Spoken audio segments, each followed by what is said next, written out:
வணக்கம். வாழ்க வளமுடன். ஆண்டின் இறுதிக்கு வந்துவிட்டோம். இன்னும் 2-3 நாட்களில் புது வருட பிறப்பு. வயது ஒன்று கூடுகிறது. அது மட்டும் இல்லாமல் இந்த நினைவு நம்ம ஒரு வருஷம் ஓடி போச்சுங்கிற அந்த ஒரு சிறிய பயம் கலந்த நம்ம நாட்களும் நெருங்கி கொண்டிருக்கிறதுங்கிற ஒரு உணர்வு எல்லாருக்கும் வரும். அப்படி வராமல் இருக்கணும் நீங்கள் எப்போதும் இளமையாக இருக்கணும் ஏதாவது ஒரு விஷயத்தை, புது விஷயத்தை, தெரியாத விஷயத்தை படிக்கணும், கேட்கணும், பார்க்கணும், அதில் லயிக்கணும். புதுசாக நம்ம கற்றுக்கொள்ளும் போது நம்ம உடம்புல பல மாற்றங்கள் நடக்குதுங்கிறத பல பதிவுகளில் சொல்லியிருக்கிறேன்.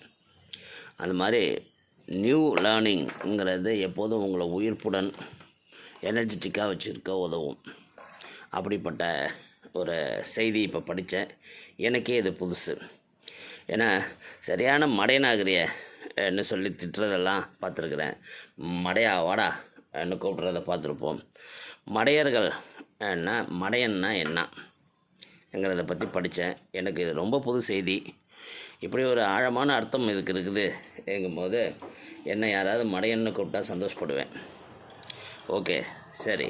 அந்த மடையனை பற்றின புது செய்தியை உங்களுக்கு சொல்கிறேன். நீங்களும் கற்றுக்கொள்ளுங்கள். புதிய புதிய விஷயங்களை கற்றுக்கொள்ளும் தேடுதலோடு இருங்க.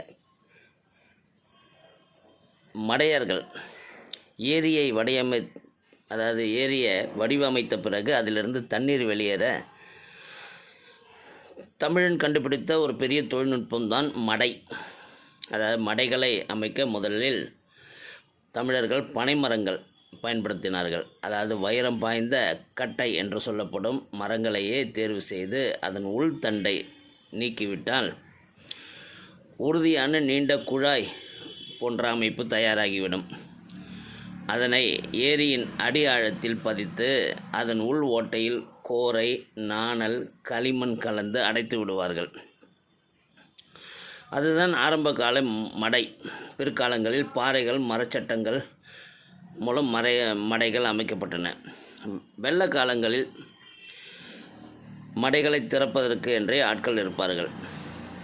மடையை திறப்பது சாதாரண விஷயமில்லை. உயிரை பணயம் வைத்து நீருக்குள் மூழ்கி செய்யும் பெரிய சாகச பணியாகும்.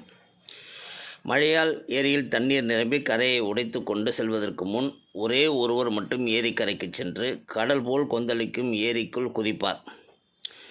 மூச்சடக்கி நீரில் மூழ்கி அடி ஆழத்தில் இருக்கும் மடையின் அடைப்பை திறந்து விடுவார். ஏரி அல்லது கண்மாயில் இருந்து மடை திறக்கப்பட்டு ஓடை வழியாக விவசாய நிலங்களுக்கு செல்லும். மடை திறந்ததும் புயல் வேகத்தில் வெளியேறும் வெள்ளம் மடை திறந்தவரையும் இழுத்துச் செல்லும். அந்த வேகத்திலிருந்து தப்பி பிழைப்பது மிகவும் கடினம். மடை திறக்க செல்பவர்கள் உயிர் பிழைப்பது அரிது. அவர்கள் தம் மனைவி, பிள்ளைகள் மற்றும் அனைவரிடம் பிரியாவிடை பெற்று செல்வார்கள். மடை திறக்க சென்று மாண்டவர்கள் அதிகம், மீண்டவர்கள் வெகு சிலரே. இவர்கள்தான் மடையர்கள் என்று அழைக்கப்பட்டார்கள். இனி யாராவது மடையா என்று திட்டும் முன் யோசியுங்கள். உங்களை யாராவது மடையன் என்று சொன்னால் காலரை உயர்த்தி நான் தான் என கூறுங்கள். நாம் முன்னோர்கள் ஒன்றும் மடையர்கள், முட்டாள்கள் அல்ல என்று சொல்லி இந்த பதிவு முடிஞ்சிருந்தது. தன் உயிரை தியாகம் செய்து ஊருக்காக உழைப்பவன் மடையன், மடையை திறப்பவன் மடையன். எவ்வளோ பெரிய தொழில்நுட்பம் அந்த காலத்தில் வச்சுருந்துருக்குறாங்க. அதை திறக்கும் சாகச செயலை செய்பவர்கள் மடையர்கள். அதனால் புதுசாக ஏதாவது ஒன்று கற்றுக்கிட்டே இருப்போம். வாழ்க வளமுடன்.